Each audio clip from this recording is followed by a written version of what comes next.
ओम साई राम, जय साई राम। श्री साईं बाबा की चरण वंदना करते हुए मैं साईं बबीता आप सभी साईं भक्तों का अपने चैनल में हार्दिक स्वागत करती हूँ। आज फिर से मैं श्री साईं सच्चरित ग्रंथ के कुछ अनमोल मोती आपके लिए लेकर आई हूँ और आप ध्यानपूर्वक सुनिए। ये है अध्याय 30 से और श्री हेमांत पंत जी इसमें श्री साईं बाबा की किस तरह वंदना कर रहे हैं, आप ध्यानपूर्वक सुनिए और आप भी हाथ जोड़कर बाबा से इसी तरह वंदना कीजिए और जिस तरह हेमांत पंत जी ने की है। किस तरह उनकी वंदना करके उनका वर्णन किया देखिए।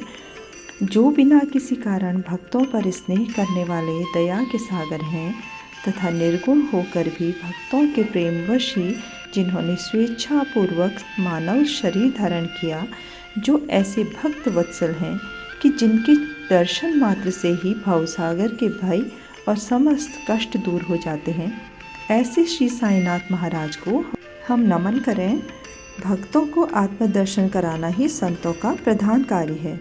श्री साईं जो संत शिरोमणि हैं, उनका तो मुख्य ध्येय यही है कि जो उनके श्री चरणों की शरण में आ जाते हैं, उनके समस्त पाप नष्ट होकर निश्चित ही दिन प्रतिदिन प्रगति करते हैं। उनके श्री चरणों का स्मरण कर पवित्र स्थानों से भक्तगण शिरडी आते और उनके समीप बैठकर श्लोक पढ़कर गायत्री मंत्र का जाप किया करते थे। परंतु जो निर्बल तथा सर्व प्रकार से दीनहीन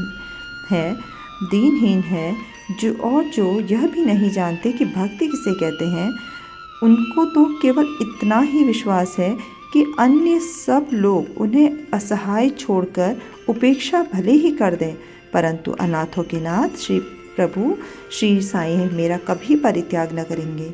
जिन पर वे कृपा करें उन्हें प्रचंड शक्ति, नित्य अनित्य में विवेक तथा ज्ञान सहज ही प्राप्त हो जाता है। वे अपने भक्तों की इच्छाएं जानकर उन्हें पूर्ण किया करते हैं, इसीलिए भक्तों को मनवांछित फल की प्राप्ति हो जाया करती है और वे सदा कृतज्ञ बने रहते हैं। हम उन्हें साष्टांग प्रणाम कर प्रार्थना करते हैं कि वे हमारी त्रुटियों की ओर ध्यान न देकर हमें समस्त कष्टों से बचा लें। जो विपत्तिग्रस्त प्राणी इस प्रकार श्री साईं बाबा से प्रार्थना करते हैं, उनकी कृपा से उसे पूर्ण शांति तथा सुख समृद्धि प्राप्त होती है। देखिए कितना श्री साईं बाबा ने के लिए जिस तरह हेमांत पंत ने प्रार्थना की है, उनका वर्णन किया है, उनसे प्रार्थना वंदना की है, उस तरह से आप सब भी श्री साईं से की वंदना कीजिए, उनसे प्रार्थना कीजिए।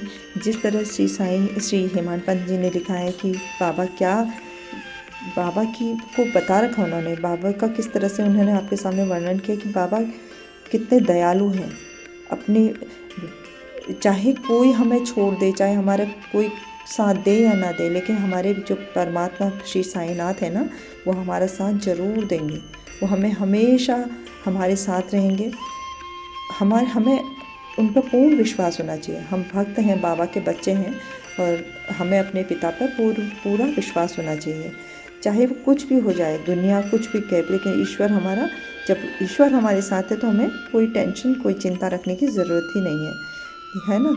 और इस तरह से आप ध्यानपूर्वक, अगर आपकी भी कोई प्रार्थना है, आप बाबा के समीप बैठिए। आप जो भी मंत्र जाप करना चाहते हैं करिए, बाबा का नाम जाप करिए और अच्छे कर्म हमेशा कीजिए। कोई भी ऐसे बुरे कर्म मत कीजिए कि जो बाबा को पसंद ना हो। देखिए और मैं ये भी कहना चाहती हूँ, चाहे आप शिरडी जा पाए या नहीं जा पाए, वो तो जब बाबा बुलाएंगे तभी आप जाओगे, लेकिन जहाँ अगर आपके घर में बाबा की एक भी फ़ोटो अगर है ना, अगर एक भी स्वरूप आपके घर में बाबा का है, तो आप वही स्थान शिरडी के समान है। आप जहाँ पे आप यकीन मानिए कि बाबा आपको वहीं पर सुन रहे हैं और आप उनसे जो भी अपनी मनोकामना है वो कहिए, अपनी प्रार्थना कहिए, अपने दुख सुख कहिए, है ना। आप दिन भर थक के आते हैं, दिन भर में जो भी आपके कार्य, जो भी आपने किया होता है, अच्छी बुरी जो भी बातें हुई होती है, आप बाबा के सामने बैठिए, बाबा से कहिए, उन्हें अपने पिता की तरह उनसे बात कीजिए, अपने मित्र की तरह उनसे बात कीजिए। वो आपकी ज़रूर बातें सुनेंगे और आपकी जो भी परेशानी है उनका समाधान जरूर करेंगे। इसी के साथ आज सभी साईं भक्त अपने अपने दिन की शुरुआत करते हैं। आप सबका दिन शुभ हो, मंगलमय हो, आप स्वस्थ रहें, मस्त रहें, बाबा का नाम जाप करते रहें और अपने कर्तव्यों का पालन करते हुए, अच्छे कर्म करते हुए आगे बढ़ते रहें। अपने माता पिता की सेवा करें, दीन दुखियों की मदद करें, गरीबों की सहायता करें, जीव जंतुओं की मदद करें। इस तरह अच्छे कर्म करते हुए आप हमेशा बाबा के दिल के करीब रहेंगे और बाबा के आप सबसे प्यारे बच्चे बने रहेंगे। इसी तरह अच्छे कर्म कीजिए, ठीक है। और मेरे चैनल को प्लीज़ लाइक, शेयर और सब्सक्राइब करना बिल्कुल ना भूलें।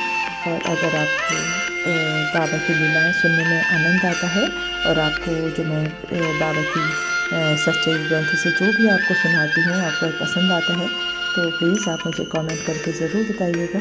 कम से कम ओम साईं राम तो आप लिख ही सकते हैं, है ना। और चलिए आज के देखते हैं। ओम साईं राम, जय साईं राम। अनंत कोटि ब्रह्मांड नायक राजाधिराज योगिराज परब्रह्म श्री सच्चिदानंद सद्गुरु साईनाथ महाराज की जय।